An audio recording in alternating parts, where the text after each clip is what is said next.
On l'appelle l'Amérique du Sud, car c'est la partie méridionale de ce continent situé majoritairement dans l'hémisphère sud. On l'appelle aussi l'Amérique latine, car elle englobe ces pays qui ont en commun d'utiliser comme langue officielle des langues romanes, l'espagnol bien sûr, le portugais ou encore le français, des langues dérivées du latin. Mais cela fait-il une unité ? Pour comprendre l'histoire passée de ce continent et son présent, rien de mieux que le voyage, parcourir ces 20 millions de kilomètres carrés, au moins en partie, découvrir ses peuples, ses langues, donc dresser le portrait d'un continent divisé. Pour cela, nous avons invité 2 écrivains baroudeurs nés en Argentine. Nous avons demandé à la communauté du Book Club quel livre lire pour découvrir cette région du monde. Conseil de lecture à suivre dans quelques instants, bien sûr, ainsi que ceux de Pierre Croze. Bonjour Pierre. Bonjour Nicolas, bonjour à tous. De notre partenaire babelio.com. Nous voyageons jusqu'à 13h30 dans le Book Club. Bienvenue. Des quartiers de Buenos Aires à la province de Corrientes. Une langue, une musicalité. Il maîtrise cet art de l'incipit comme personne et je me propose de vous dire celui du Sud. Nul ne le vit débarquer dans la nuit unanime. France Culture. Le Book Club. Nicolas Herbeau. La Joaquí. Hashtag Book Club Culture. Elegante que lo que. Vos querés que me emborrache, original rache. Toto privilegiado pa' que de amor te me empache. Es solo una noche, no te me enganches. Cadena de oro, mini shorina y guarache. Yo prendí a fuego y vos que quieres darme leña. Culo grande, cintura pequeña. Anda rebatado, porque vino sin dueña. No sabía frontear, pero esta turra se lo enseña. Perrita pero inteligente, como Lassie. Soy bandida desde que nací. Sé que no hay otra tota que te lo ajuste así. Les mots de la Joaquí, rappeuse actuelle d'Argentine, et les voix que vous avez entendues de Grégory et Marceline de la communauté du Book Club, qui nous accompagnent dans cette découverte de l'Amérique latine. Bonjour Santiago Amigorena. Bonjour. Merci beaucoup d'être avec nous à distance et en direct dans le Book Club. Alors vous êtes romancier, l'auteur aux éditions POL d'un immense projet autobiographique que vous avez intitulé Le Dernier Livre. Vous l'avez découpé en 6 grandes parties. Une jeunesse aphone, c'est le titre de la 2e partie dont vous nous présentez aujourd'hui le chapitre 1. J'espère que tout le monde a bien suivi. Chapitre 1 qui s'intitule Le Premier Exil et qui est réédité au format poche en septembre prochain. Vous nous racontez dans ce chapitre les 6 années de votre enfance que vous avez passées en Uruguay, quand votre famille avait dû fuir l'Argentine où vous êtes né après le coup d'État militaire. On est donc en quelque sorte, Santiago Amigorena, aux origines de ce projet littéraire, puisque c'est à ce moment-là, très jeune, à l'âge de 6 ans, que vous avez débuté l'écriture. Ça 6 ans que j'ai appris à écrire, donc oui, d'une certaine façon, j'ai débuté toutes les écritures possibles à ce moment-là. Mais bon, je ne veux pas compliquer encore plus en détaillant l'ensemble du projet qui a 6 parties, 12 chapitres, des annexes et surtout beaucoup d'origines diverses. Donc on peut dire que ce livre-là est à l'une des origines, donc l'apprentissage de l'écriture à 6 ans et un premier exil d'Argentine en Uruguay dû à une dictature que tout le monde a un peu oubliée. Mais voilà, je parle souvent de l'ensemble du projet. Je pense que plus j'en parle, plus c'est compliqué à comprendre. Je vais épargner quelques auditeurs. Racontez-nous peut-être juste en un mot, qu'est-ce que vous écrivez au moment où, à l'âge de 6 ans, vous apprenez à écrire ? Est-ce que vous vous souvenez de vos premiers écrits, poèmes, récits ? Oui, en fait, c'est l'ensemble de l'histoire de tout le projet raconte la vie d'un narrateur qui ne parle pas, donc qui est un enfant absolument laconique et qui, en découvrant l'écriture, pense qu'il a une langue possible. Et en fait, après, peu à peu, à l'adolescence et dans l'âge adulte, il se rend compte que l'écriture est aussi une autre forme de silence. Donc entre 6 ans et 12 ans, il y a un peu l'enthousiasme d'apprendre à écrire et de se dire, voilà, c'est possible de parler. Et évidemment, parler dans l'écriture, c'est toujours à travers des métaphores, des jeux de mots, voilà, des jeux de langage qui sont peut-être plus complexes que ceux de la langue orale. Donc dans le livre, il y a des poèmes écrits à cette époque-là. Il y a aussi évidemment des poèmes apocryphes que j'ai menti avoir écrit quand j'avais 6, 7, 8 ans. Puisque tout ce que je raconte sur cet enfant qui s'appelle Santiago Amigorena est vrai et faux à la fois. Alors on est en liaison avec notre second invité, c'est Martín Caparrós. Bonjour. Bonjour. Je vous ai entendu rire pendant que Santiago Amigorena racontait son enfance. Vous êtes né, vous aussi, en Argentine. Ça vous parle, ce que vient de raconter Santiago? Ça me quoi, pardon? Ça vous parle? Ah ouais, absolument. Les poèmes, je riais des poèmes qu'il dit avoir forgés comme étant écrits à 6 ans, 7 ans, et qui, en général... je suppose que c'est ça quoi. Ça vergogne de dire qu'il les a vraiment écrits quand il avait 6 ou 7 ans. on va lui poser la question. Santiago Amigorena. Oui, en fait, il y a une particularité dans le fait de parler à distance avec Martín Caparrós, c'est qu'il est un personnage assez important de mes livres, puisqu'il m'a connu quand je suis né, et on est cousins très proches. Et donc voilà, je me méfie de tout ce que je peux dire là, parce que ce sera infirmé absolument par mon cousin. Donc, On va vous laisser nous raconter aussi peut-être des choses plus intimes. En tout cas, juste pour que vous compreniez bien, Martín Caparrós est en train de nous rejoindre dans le studio de France Culture.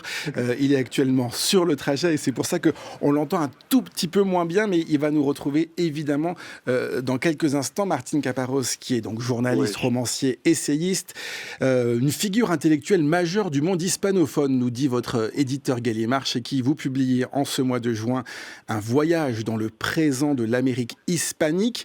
Son titre, c'est Niamérique, puisque c'est ainsi que vous rebaptisez l'Amérique hispanique, l'Amérique latine, pour souligner à la fois son étrangeté et ses liens privilégiés avec la langue espagnole.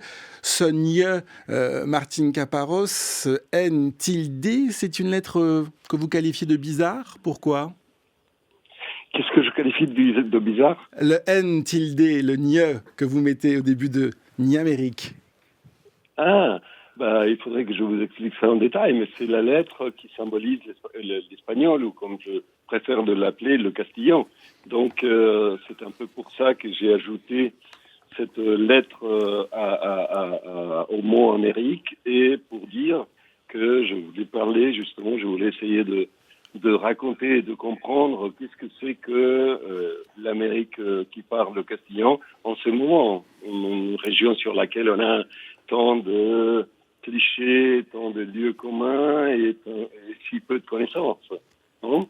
Et c'est tout l'objet de... Ceci dit, je voulais vous remercier parce qu'effectivement, je suis sur le point d'arriver à la maison de la radio et je voulais vous remercier d'avoir pris le soin de m'organiser un espèce de grand bouchon sud-américain là sur Paris pour que je me sente un peu chez moi. Alors je crois que c'est un grand effort de production je voulais remercier, quoi. On a mis les moyens, effectivement. Merci beaucoup, Martín Caparrós, de nous rejoindre. Vous allez nous rejoindre dans le studio dans un instant. On va évidemment parler de la langue espagnole, mais on va se plonger dans la littérature avec Grégory, l'un des membres de notre communauté, qui nous parle de son auteur préféré, et on fait réagir nos deux invités juste après. Si je choisis de vous parler de Jorge Luis Borges, c'est pas seulement parce qu'il est un des plus grands écrivains d'Amérique du Sud, mais parce qu'il est un de mes écrivains préférés tout court. Le livre de sable, fiction, le rapport Brody, le Sud, autant de livres formidables, des histoires fantastiques, une érudition qui ne vous laisse pas de côté, mais qui vous embarque, une langue, une musicalité, cette capacité inouïe qu'il a de vous plonger dans ses histoires en quelques mots. Il maîtrise cet art de l'incipit comme personne, et je me propose de vous dire celui du Sud. Nul ne le vit débarquer dans la nuit unanime. Nul ne vit le canot de bambou s'enfoncer dans la fange sacrée, mais quelques jours plus tard, nul n'ignorait que l'homme taciturne venait du sud et qu'il avait pour patrie un des villages infinis qui sont en amont, sur le flanc violent de la montagne, où la langue zend n'est pas contaminée par le grec et où la lèpre est rare. On parle donc de cette langue, la musicalité, c'est ce que nous dit notre lecteur Grégory qui est libraire du côté de Montrouge et qu'on me remercie. Santiago Amigorena, Borges, votre compatriote argentin, est-ce que ça reste une référence pour vous ? Est-ce que vous êtes aussi plus critique sur ce qu'il écrit au début du XXe siècle ? Moi, je suis beaucoup moins critique que le libraire qui a parlé. Il a précisé que c'était un des plus grands auteurs sud-américains. C'est tout simplement un des plus grands auteurs de l'histoire de la littérature mondiale. Pour moi, c'est une référence absolue. Disons que dans le XXe siècle, je ne pense pas qu'il y ait 5 écrivains qui soient aussi importants que Borges. C'est quelqu'un qui a fait une œuvre qui est absolument incomparable, qui est en même temps un seul livre immense, qui est comme le labyrinthe dont il parle souvent, et où on rentre par chaque poème, par chaque nouvelle, par chaque essai, parce qu'il n'a écrit que des textes courts. Donc c'est sa particularité, mais ça forme un livre absolument immense que je n'ai jamais cessé de lire depuis que je dis ça vite avant que mon cousin n'arrive, mais depuis que j'ai 11 ans, mon père m'avait offert un livre de Borges à ce moment-là, le rapport de Brody qui venait de paraître. Donc c'est un écrivain qui est extrêmement important pour moi. Votre cousin, c'est Martine Caparros, qui est en train de nous rejoindre dans la maison de la radio, dans le studio de France Culture. Santiago Amigorena, on parlait de langue avec lui il y a quelques instants. Vous écrivez dans quelle langue ? Moi, j'ai toujours écrit en français. En fait, je suis arrivé en France quand j'avais 12 ans, donc j'ai plus lu en français. Et le français, d'ailleurs, a cette particularité qui est assez extraordinaire, c'est d'accueillir énormément d'écrivains de langue maternelle étrangère. C'est-à-dire qu'il y a une vraie tradition depuis Casanova, Potocki, évidemment jusqu'à Beckett et Cioran, la bande roumaine, disons. C'est une langue qui a beaucoup accueilli d'écrivains, ce qui n'est pas le cas de l'espagnol, par exemple. Donc je me sens très accueilli par la langue française. Par la France, c'est une autre histoire. Je pense que peut-être le français accueille tellement parce que la France accueille un peu mal, mais... Dans le premier... Allez-y. Non, j'écris vraiment en français. Je peux écrire des poèmes ou des petites choses en anglais ou en espagnol, mais ma langue vraiment d'écriture est le français. Ce qui est marquant dans votre récit, le premier exil, c'est cet arbre branchu dont vous parlez, le Gomero. C'est là où vous avez passé une partie de votre enfance, perché dans cet arbre. Et cet arbre, c'est un peu le symbole de ce que vous appelez justement ce premier exil, puisque vous êtes né en Argentine et que vous avez dû quitter l'Argentine pour l'Uruguay. Quel souvenir vous avez de ce moment ? Qu'est-ce qui explique ce chemin de l'exil pour votre famille ? En fait, dans le livre, j'essaye de raconter cet exil comme je l'ai vu alors, donc quand j'avais 6 ans. Les raisons, elles sont assez simples. Il y a eu un coup d'État, le coup d'État d'Onganía. Donc il y a un coup d'État qui est un peu tombé dans l'oubli parce que c'est pas le coup d'État le plus fameux, celui de Videla, qui est le plus sanglant aussi, le plus dur, qui a eu lieu en 76. Donc moi, je parle d'un exil dans les années 60, qui nous a fait partir 1 an et demi après. Donc, mais la particularité de ce coup d'État avait été de fermer des universités. Il y a un événement qui est très connu dans l'histoire argentine récente qui s'appelle la nuit des longs bâtons, parce que la police est allée frapper les étudiants et les professeurs d'une manière un peu indistincte à l'université de Buenos Aires. Et mon père était prof à la fac et mes 2 parents étaient psychanalystes et on avait interdit aussi aux psychanalystes d'exercer s'ils n'étaient pas médecins, ce qui était aussi le cas de ma mère et mon père. Donc le départ en Uruguay s'est fait pour ces raisons-là. Mais mes souvenirs précis, c'est vraiment des souvenirs enfantins que j'essaye de retrouver, que j'essaye de raconter en restant plutôt l'enfant que j'étais, ou en tout cas en écoutant cet enfant-là sans lui coller tout le fatras adulte dont on encombre notre mémoire. L'Uruguay que vous décrivez aussi comme une énigmatique Suisse de l'Amérique latine, qu'est-ce que ça veut dire ? Oui, c'est un pays très particulier. Il a cette fonction particulière donc d'être entre les deux grandes puissances de l'Amérique du Sud, la vraie grande puissance qui est le Brésil et la fausse grande puissance qui est l'Argentine. Et au milieu, il y a ce pays tampon, quoi, un peu comme la Suisse ou comme le Liban, et qui est devenu un pays de banque, un pays de finance, un pays qui a connu pendant très longtemps une démocratie un peu plus durable que les autres pays latino-américains, où il n'y avait pas une tradition de l'armée de prendre le pouvoir tous les 6 mois ou tous les 2 mois. Donc voilà, il a un certain nombre de ressemblances avec la Suisse. Alors on va en parler évidemment de ce pays, de cet exil et de ce que vous racontez dans ce premier exil, ce chapitre donc de la seconde partie de votre grande autobiographie. Mais Santiago Amigorena, je dois être tout à fait honnête avec vous, votre cousin est là, ça y est, merci beaucoup Martine Galarros d'être dans le studio de France Culture, d'avoir bataillé contre ces bouffons. On parlait de la langue et tout à l'heure. Racontez-moi votre vision de cette Amérique que vous n'appelez pas Amérique latine, mais plutôt Amérique hispanique. Et notre lecteur disait tout à l'heure, il y a une musicalité, une langue aussi dans ces récits-là. Oui, c'est que, en fait, il y a quelques années, j'ai passé beaucoup d'années à parcourir l'Amérique latine. Depuis une trentaine d'années, je fais du journalisme, des grands reportages, des chroniques sur le continent. Mais à un moment donné, il y a 5-6 ans, je me suis dit que la plupart des choses qu'on croyait savoir, qu'on croyait penser sur cette région, étaient déjà dépassées, correspondaient à des réalités anciennes ou étaient juste des mythes, enfin des lieux communs, des clichés. Et que ça valait peut-être la peine que de réviser tout ça et voir comment c'est en réalité maintenant ce continent. Et dès lors, j'ai commencé à le parcourir à nouveau, cette fois-ci avec un plan qui venait du fait que j'avais quand même trouvé une première piste dans tout ça, c'est que tandis qu'on pense en général, surtout du loin, l'Amérique latine comme étant une espèce de grand, comment dire, de grands coins de la nature, enfin, les selves, les montagnes, les vers et l'exubérance et tout ça. Bon, c'est justement en ce moment la région où il y a la plus grande proportion de populations urbaines au monde. Il y a 50 ans, la majorité de la population était rurale. Maintenant, l'énorme majorité est urbaine. Donc, c'est un continent qui a énormément changé dans la mesure où il y a eu tout ce déplacement.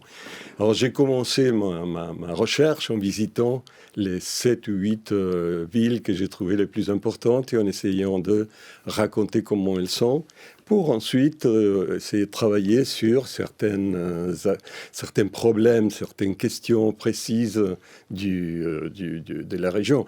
Et j'ai appelé ça Niamérique ou Amérique hispanique parce que je me suis vu d'une certaine façon forcé à laisser dehors le Brésil. Le Brésil, c'est une réalité tout à fait différente, des proportions tout à fait différentes, une histoire différente, une langue différente. On ne se rend pas compte, nous, en Amérique latine, l'originalité absolue du fait qu'il y ait 20 pays qui parlent la même langue. Ça n'existe nulle part ailleurs dans le monde. Il existe plutôt le contraire. Des fois, il y a un pays où l'on parle 20 langues, mais 20 pays où l'on n'en parle qu'une, ça n'existe nulle part et ça crée quelque chose. Avec des disparités aussi, puisque vous racontez évidemment dans cette langue espagnole qui vient évidemment du latin, il y a des différences et entre certains pays, le même mot n'a pas le même sens. Par exemple, ça m'a beaucoup amusé. Ah ouais, on s'amuse avec ça, bien sûr. Mais on peut s'amuser parce qu'on a une base commune. Alors on cherche les différences et on se marre beaucoup, beaucoup. Et on se marre de l'étranger qui vient, je sais pas, en Argentine, un Espagnol qui dit quiero coger el autobús. Et là, en argentin, ça voudrait dire qu'il voulait, disons, faire l'amour avec un bus, ce qui est difficile pour le moins. Oui. Et d'autres, enfin, c'est incontable. Qu'est-ce qui qualifie, qu'est-ce qui définit cette culture ni-américaine d'Amérique hispanique, selon vous ? Malheureusement, il y a pas mal de traits qui sont pas très positifs, disons. Déjà, c'est la région la plus inégale du monde. Et ça, c'est dur. Et j'ai essayé aussi de penser pourquoi. Je veux dire, ne pas me limiter à le signaler, mais d'essayer de penser pourquoi. J'ai une petite hypothèse là-dessus que je pourrais essayer de synthétiser. C'est que depuis le début, depuis le XVIe siècle, la richesse de l'Amérique latine, c'était l'extraction et l'exportation des matières premières. Depuis l'argent que les Espagnols prenaient au Potosí, jusqu'à la coque ou cocaïne que les Colombiens ou Mexicains exportent maintenant, en passant par tout le reste, la canne à sucre, le soja, le blé, la viande, le cuivre, le pétrole, etc. C'était toujours la même chose, c'est extraction et exportation de matières premières. Or, quand une richesse, quand une société est basée là-dessus, les riches n'ont pas trop besoin de leurs pauvres pour travailler, parce que cette extraction n'a pas besoin de beaucoup de main-d'œuvre. Alors, ils n'ont pas besoin de leurs pauvres pour travailler. Et comme, en plus, le marché est ailleurs, parce que c'est une exportation, alors ils n'ont pas non plus besoin de leurs pauvres pour consommer. Donc, ils n'ont pas besoin de leurs pauvres. Donc, ils peuvent les garder dans des situations vraiment insupportables. Dans une situation de pauvreté encore plus forte et de ne pas les en sortir. Santiago Amigorena, vous avez cette même image d'un continent, d'une région du monde très inégalitaire, très divisée ?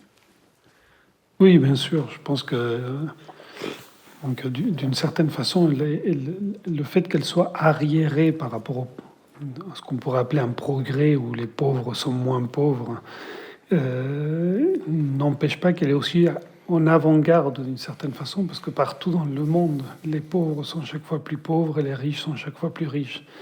Donc c'est peut-être une particularité qui va se perdre peu à peu, mais je suis tout à fait d'accord avec Martín. Historiquement, c'est un pays où les gens au pouvoir politique, le pouvoir politique et économique n'a jamais eu besoin de s'occuper des pauvres, c'est-à-dire de son peuple. Ouais, ils ont besoin juste d'un État qui les contienne. Et c'est à ça qu'ils servent les États américains, c'est à contenir ces pauvres dont on ne s'occupe pas autrement, et à les contenir soit dans les cas les plus faciles par le biais des dons de bouffe ou des allocations, etc. Et dans certains cas où ça ne marche plus, avec l'usage de la violence. On est en train de se demander dans le Book Club qui pour raconter cette culture, sa région. Alors il y a évidemment vous deux, nos invités, mais il y a aussi des écrivains qui connaissent un grand succès dans tous les coins de la planète, et notamment Gabriel García Márquez, Pierre Cross de Babelio.com, qui est l'un des livres peut-être les plus reconnus et commentés sur Babelio. Sur l'étiquette Amérique du Sud, c'est le livre qui est le plus populaire. C'est donc effectivement 100 ans de solitude, magnifique saga sur un siècle contenant grandeur et décadence sur 7 générations d'une famille bolivienne entre exil, révolution, exploitation, sans presque sortir de ce village de Macondo. J'y vois aussi un petit côté Zola, à travers la recherche de l'auteur des dissemblances générationnelles. Une autre critique, l'écriture de García Márquez m'a étrangement rappelé celle de Zola, et j'ai très souvent eu l'impression de lire les Rougon-Macquart en version condensée et abrégée. Est-ce que vous voyez, vous, peut-être les parallèles entre ces écrivains, et surtout sur la littérature peut-être sud-américaine, ces romans-là, qu'est-ce qui explique le fait qu'ils sont encore pertinents aujourd'hui ? Martín Caparrós. S'il a jamais été pertinent, ce qui est déjà une assumption sur laquelle on pourrait discuter. Entre Zola et García Márquez, je vois vraiment peu de ressemblances, surtout pensant au fait que Zola était un réaliste acharné et García Márquez est un irréaliste ou réaliste magique, disons. Et là, ça les sépare complètement. Et ça met García Márquez dans l'endroit où il fallait être, parce que ça permet aux lecteurs du monde de continuer d'imaginer l'Amérique latine comme cette terre un peu mythique, un peu magique, où il se passe des choses étranges, où les femmes volent et C'est ce que vous dites, c'est ce fameux boom des années 60, où vous dites que ces écrivains ont mis au point une image de l'Amérique qui a perduré, verte, vigoureuse, tragique, mystérieuse. Aujourd'hui, on en revient, c'était une démarche romantique de dépeindre une région avec peut-être une idée en tête de la dépeindre de façon un peu positive, trop positive peut-être. C'est pas que ce soit positif ou pas, c'est ce qui me dérange là, c'est que c'est surtout mythique, je veux dire, et que ça suit les mythes européens sur l'Amérique. Je veux dire, depuis le moment où le premier Européen, Christophe Colomb, a mis le pied dans sa première île, il a commencé par y projeter son mythe à lui. Il a dit, c'est le paradis. C'est le grand mythe de l'époque. Après, il y avait le mythe d'Eldorado, et les gens y allaient chercher de l'or partout. C'était un autre mythe. Après, il y a les jésuites qui sont venus essayer d'y appliquer toutes ces idées sur le bon sauvage, disons, un peu rousseauiennes, aussi là-bas. Au XIXe siècle, il y a eu ces républiques que l'on voyait du loin de l'Europe comme étant intouchées, disons, par le lest des vieilles aristocraties et qui donc pourraient être différentes et plus modernes. Et au XXe siècle, il y a eu tout ce mythe de Guevara, la guérilla, etc. Ça a été toujours le territoire où les Européens ont déposé leurs rêves distants, ceux qu'il fallait garder à la distance pour ne pas constater l'échec, Et García Márquez y a beaucoup contribué, j'ai l'impression. C'est pour ça que j'ai toujours pensé que Borges était beaucoup plus révolutionnaire que García Márquez. Il a contesté le lieu où l'Europe avait placé l'Amérique latine et il a réclamé pour nous écrivains de là-bas, la possibilité d'écrire de tout, non pas seulement de ces petites choses américaines, latino-américaines. Santiago Amigorena, est-ce que vous choisissez un camp, vous, de votre côté et pour aller plus loin, qu'est-ce que représente votre démarche d'écriture autobiographique aussi dans le portrait que vous voulez faire de cette région du monde? Oui, moi je fais quoi? Je m'attache très peu à faire un portrait d'une région du monde parce que j'ai déjà tellement de mal à faire mon portrait à moi que... J'ai déjà écrit 3000 ou 4000 pages sur moi-même. Je pense que le jour où je passerai au reste du monde, voilà, il faudra commencer à brûler mes livres. Tu pourras faire un haïku ou quelque chose comme ça. Un haïku, voilà. Le haïku définitif sur le monde. Non, je pense que je suis évidemment d'accord. J'ai beaucoup lu García Márquez quand j'étais adolescent. Ça ne m'étonne pas que ça ait encore du succès, mais je pense que c'est vraiment un moment très particulier de la littérature latino-américaine. Effectivement, c'est un mouvement qui s'appelle le réalisme magique, qui a eu beaucoup de succès. Je ne crois pas qu'il ait beaucoup de postérité, quoi. Je doute de ça. Borges, c'est vrai qu'il a une démarche beaucoup plus pertinente parce qu'il réconcilie ce qu'il y a de plus européen, ce qu'il y a, voilà, la culture classique européenne et aussi toute la modernité du XXe siècle européen, avec des sources un peu mythiques, mais en restant réaliste. C'est-à-dire qu'il s'attache énormément à des figures du folklore argentin, les malais, des mauvais quartiers, les voyous des mauvais quartiers, même la terre, le paysage urbain, mais en donnant cette possibilité, dont parlait Martine, d'écrire comme si on était européen, c'est-à-dire comme si on était nulle part, non pas européen, oui, voilà, comme si l'endroit depuis lequel on écrivait n'importait pas, je veux dire, sans entrave. Et c'est aussi, et ce qui me plaît aussi, c'est qu'il a revendiqué, il a pratiqué le mélange le plus absolu, sans laisser de côté aucune source, aucune possibilité. Et s'il y a quelque chose qui distingue l'Amérique latine, l'Amérique, c'est que c'est la terre du mélange. Et c'est la terre où il n'y a pas de pureté. Et dans un moment où le monde discute tellement sur les puretés possibles, qu'il y a une terre où il n'y a pas de pureté, enfin, on ne peut pas revendiquer aucune sorte de pureté, parce qu'on vient du mélange de 3 ou 4 grandes courants, ça me plaît beaucoup. Et ce qui me fait penser à cette question, vous dites, Martín Caparrós, que vous reconnaissez que ce n'est pas très clair ce qu'est être latino-américain ou ni américain. Alors qu'est-ce qu'on met derrière cette identité ? Qu'est-ce que ça veut dire aujourd'hui pour vous ? Est-ce que c'est justement quelque chose de très mélangé ou est-ce que c'est très clair aujourd'hui ? C'est très mélangé et c'est peut-être pour ça que c'est très clair. Je veux dire, le mélange est une façon d'être et c'est la façon d'être qui me plaît sans doute.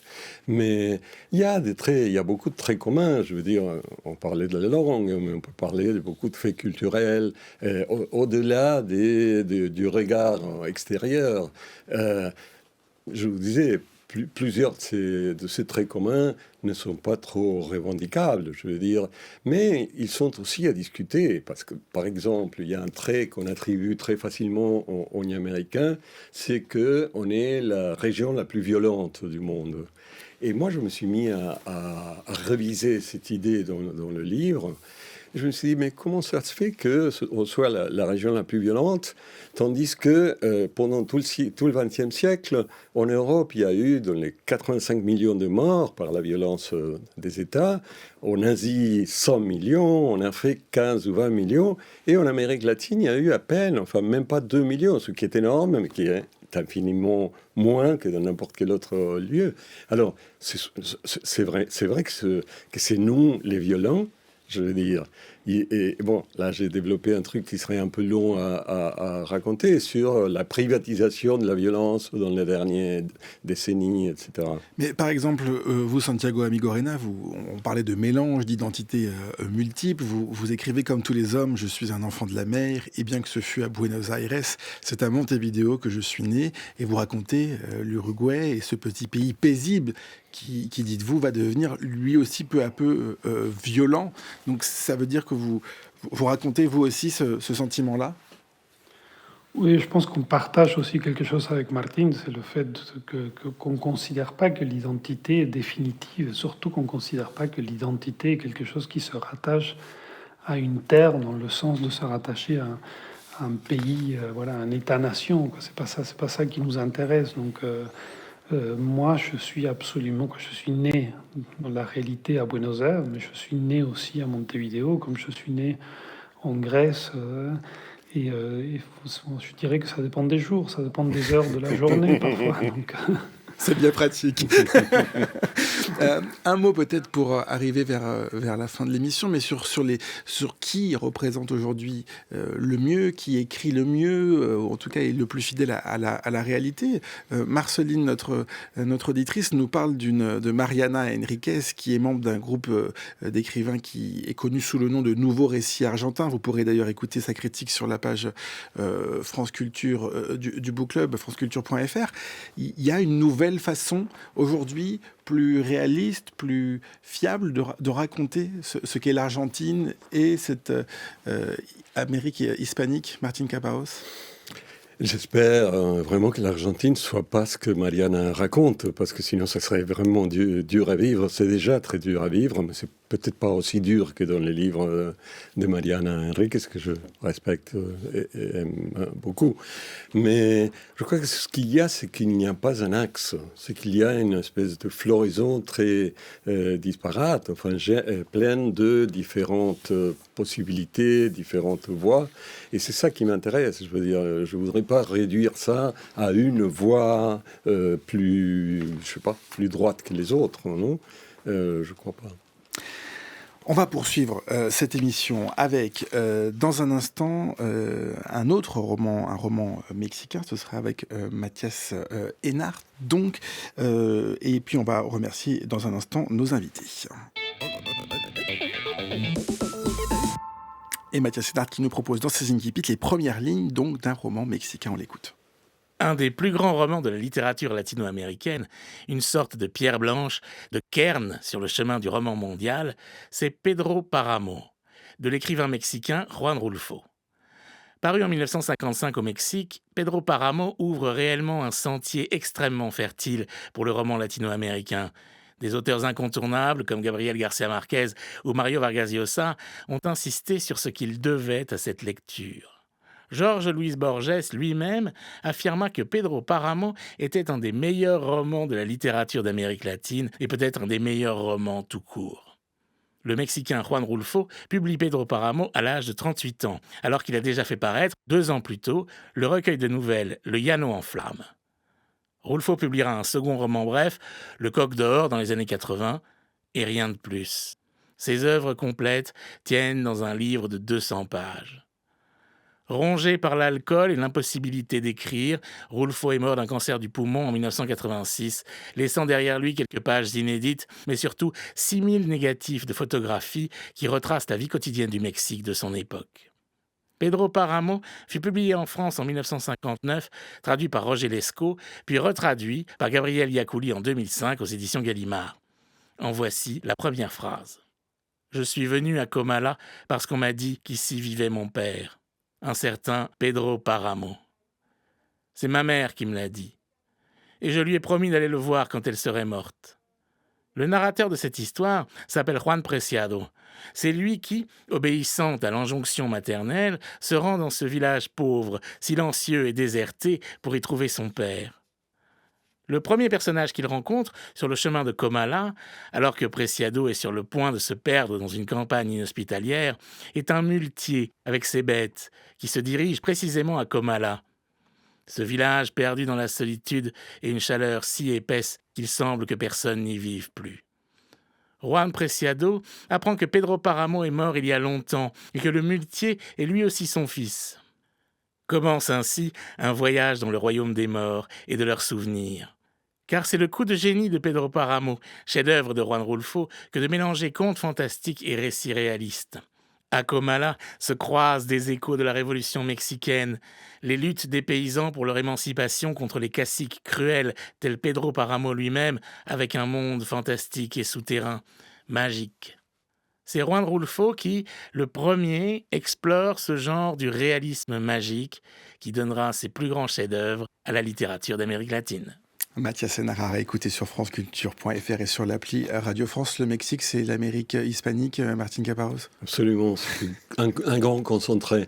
Et si vous avez une minute, je voulais vous raconter que j'ai pas du interviewé... tout une minute. Je suis désolé, Martín Caparrós, mais Je ne vais pas vous raconter comment j'ai interviewé Juan Rulfo il y a 40 ans. Eh bien ça, c'est un suspense, vous nous le raconterez la prochaine fois, je vous le promets. Merci à vous d'être venu nous parler de Niamérique, un voyage dans le présent de l'Amérique hispanique. C'est publié chez Gallimard et on remercie votre cousin Santiago Amigorena d'avoir été en direct avec nous à distance.